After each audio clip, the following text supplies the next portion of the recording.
Why do our cathedrals look the way they do?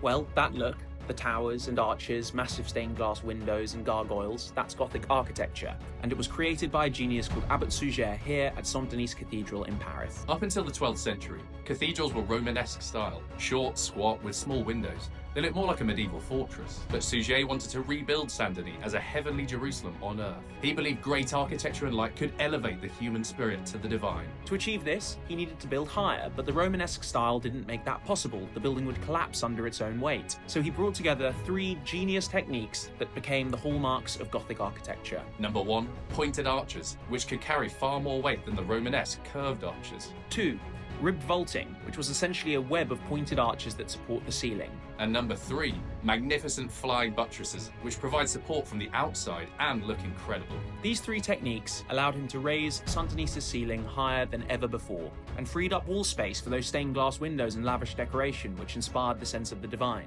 But they were more than pretty pictures. Remember, most people were illiterate and couldn't understand their Latin church services, so the stained glass, gargoyles and decoration were a visual guide too, known as the Poor Man's Bible. Within a century of completing Saint-Denis, Suger's Gothic style was used all over France and England. And there was even a Gothic revival in the 18th and 19th centuries, which is why the Houses of Parliament look the way they do. And that's how Abbot Suger shaped the world we live in.